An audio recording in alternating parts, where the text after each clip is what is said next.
Okay, welcome to Speech Talk Live, episode number 23, segment number 2. And in this segment, we're going to do something different.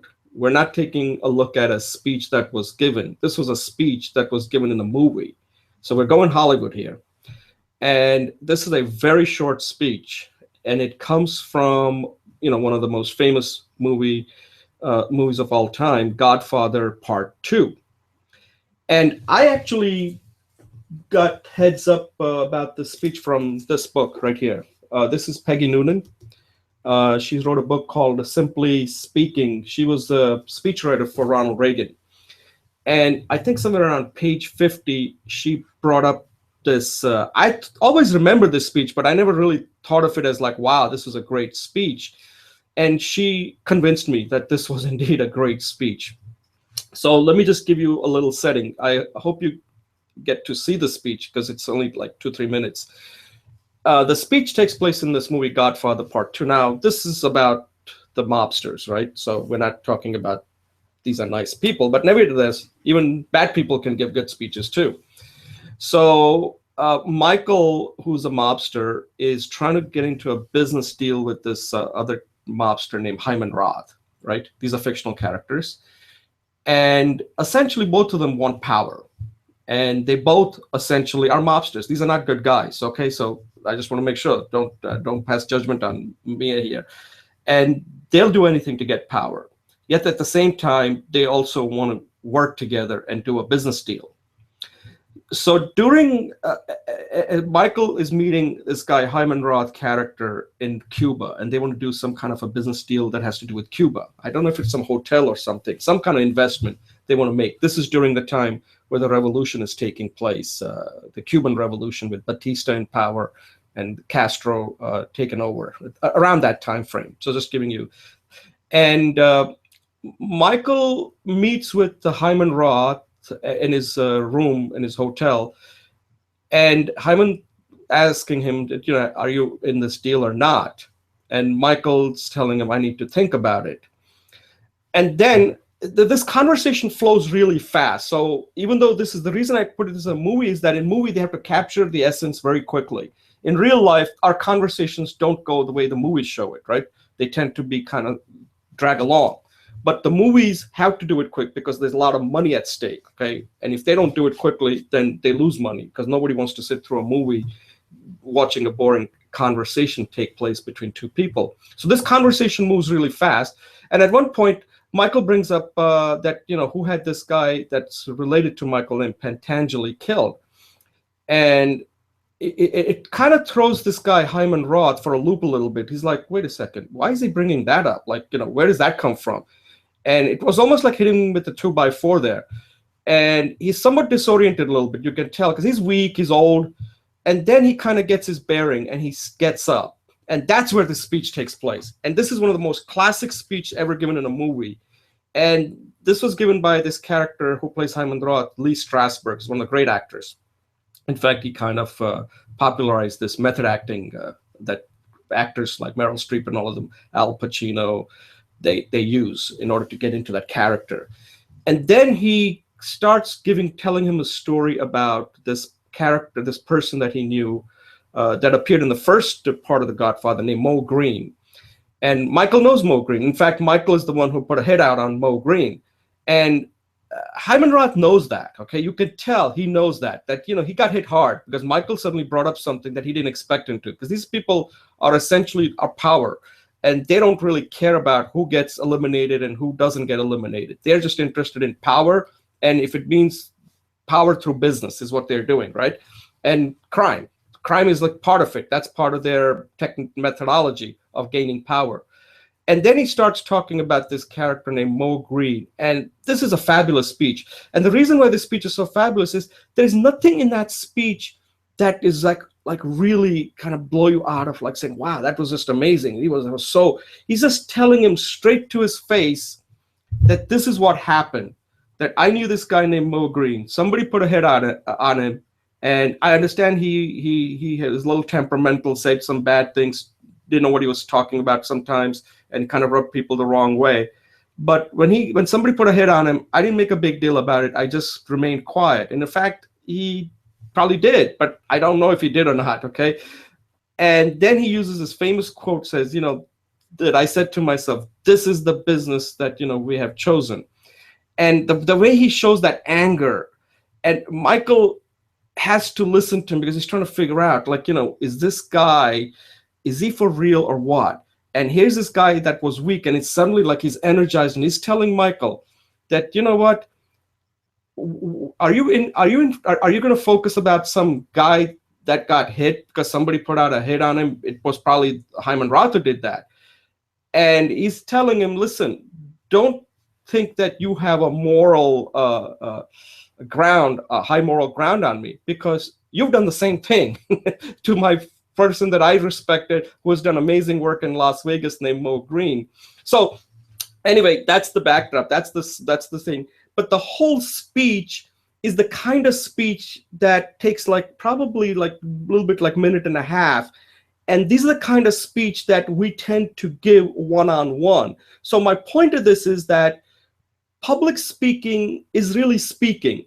That speech could be expanded into a public speech, could be 10 minutes, 15 minutes on how life among mobsters work, right?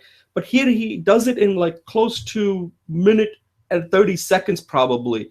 And it's one of the moving speech in that movie, because right at that movie, we kind of get everything we need to know about what is likely to happen. And sometimes you don't have a lot of time to get your point across. And that's why I wanted to include this. Sometimes these type of speeches, the only place you can actually get them is through movies. Movies kind of help you understand life. I mean, in the movie, he's giving a speech, but the speech is really for us, the viewers, right? That they want us to move us. And that speech does move us, the way Hymon Roth is saying about, this is the business we have chosen, right? The way he does it. And when you have an opportunity to meet somebody who doesn't have a lot of time, you're going to have to make a speech like Hymon Roth. That's what the speech is. That's why I included this speech, to show you. You're not going to have a lot of time. You got to get to the essence quickly and do it in a way that it leaves a mark on you, that my God, I get it now. I get it. And after he says it, you clearly get it, that Michael, we're both in the same thing. Don't think that you're better than me. We're all basically are playing the same game, and that's the message he wanted to convey. So at this point, Julie, I want to get your thoughts on it. What did you take away from this speech? Not just from because movie's trying to show us something, but what can we learn from this? Is there anything to learn from watching this movie scene from probably one of the most famous movies of all time, Godfather Part 2? Yeah, Jay, thanks. So I think it's in the impromptu speech segment where the Professor McGarity introduced the idea that you need to say a fact, you need to say an idea, and you need to link the idea into the fact. And then he gave a conclusion, and he introduced it. So actually, this was an impromptu speech with great elegance. So he introduced it by talking about Moe Greene and all that, so that there was a personal relationship there. But the fact is that he was killed. Moe Greene got killed. The idea is that this is just business, not personal. And the connection is to let it go. So he says, Moe Greene was someone I loved, but he got killed. But I said to myself, this is just business and not personal. This is the business we've chosen. And I let it go. So let it go. And then he connected to the direction of action. He says, when I get up, if I see the money, then I know I have a partner. If I don't, I don't have a partner. Basically, he's giving Michael a choice, and he's saying, this is the logic of our business. So I thought it was very powerful, but very what you would call logical and connected. So that's why I saw the connecting it back to the technicalities of a great speech. I thought it was that way, too. Yeah, the reason I like this speech is that every single word is measured here. There are no throwaway lines like, hey, Michael, let's talk about this. He just gets in his face He does, right? He gets in his face. He's an old guy. And he says to him, listen, get over it. This is he's basically telling him that, hey, you're a mob just like me. You're going to worry about some guy somebody put a hit on. I didn't worry about when, and he knows it was Michael who put the hit on it, right? And he says, like, I didn't ask. He did know. He does know that Michael put out a hit. These guys know everything. And he's saying, listen, we basically are same people. We both want power. Okay, move on. Are we going to do business or not? And that is message. The other thing I'll also point out here is, and this shows quite clearly, like how the conversation starts. And remember what I was telling you, Julie, is that one of the things that people have to learn how to do is how this conversation goes from small talk to big talk so quickly. They start out like exchanging pleasantries, like, how are you feeling? And he says, like, and I wish I could, take a leak or something like that. I wish I would pay $4 million or something, right? So as you can see, he's not healthy. And then Michael then immediately brings it up, raises the stakes quickly. And he suddenly asks him about Patanjali, like it doesn't remain at the small talk level. Like, you see how, because in the movie, they can't, obviously, because this is a movie, right? But what the point I'm trying to show is that how the conversation goes from small talk to kind of like mid talk, right? Because Patanjali is part of their business. And then this guy suddenly raises to the big talk about giving you how the mob business really works.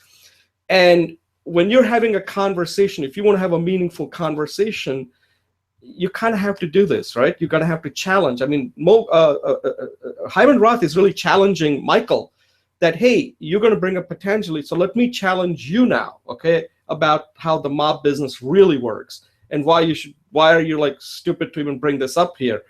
And when we're having a conversation on a plane or anywhere, you want to get to a big talk. That's the challenge. You got to challenge the other person. It may be a fail, but unless you do that, you're not going to be able to challenge. If you cannot challenge somebody on a flight to somewhere where you're just sitting next to somebody and I'm not saying bring up something about astrophysics or something. Based on the context, you might say, hey, I learned something interesting. I learned something about this business thing. I learned something about this.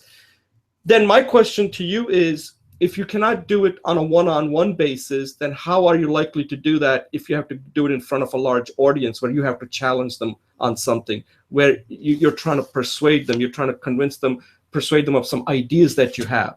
So I like this speech because it's teaching us that if you want to have a meaningful conversation, and this may not be the best example, but the point is that you have to challenge. There has to be a challenge there somewhere that the other person has to think about, who you're all about. So anyway, any closing thoughts, Julie?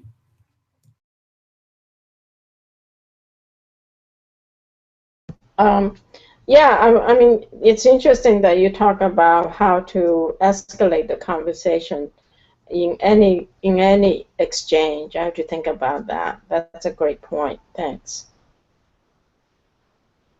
Okay, so at this point, yes, at this point, yeah. So for those who are watching this and are wondering what are we talking about, the reason that I've included, because I wanted to take a look at professionals, how a perfect speech looks like, what it looks like. People are always asking, like, I didn't give a perfect speech. Well, this is what a perfect speech would look like if you ever gave it. And we don't give this type of speeches because these speeches are only given in movies, right? Because they're written, the script is written by professional actors. They are professional writers. The screenplay are written by professionals, okay? The actors are some of the world-class actors who know how to make you feel. So these are professional actors who are then taking the script and turning it into something that'll move us. Then they have all kinds of video editing. So there are so many, and then directions, casting, all of it goes into it to make it look like a perfect speech. So if somebody asks you, what does a perfect speech look like? This is what it would look like if you ever had to give it. And perfect speeches are never given in public. They're given in movies. So I just wanted to make that clear. Julie, you have any thoughts on that? Because people always ask, like, what does a perfect speech look like? So I wanted to include some speeches to show people what a perfect speech looks like from my perspective. That in real life, you wouldn't actually you would never speak like this. No, I think it's always good to see what higher skill levels speeches look like because that's what we want to model after. So it's really good to see this. Thank you. Okay, great. All right, we'll take a quick pause and move on to our next segment.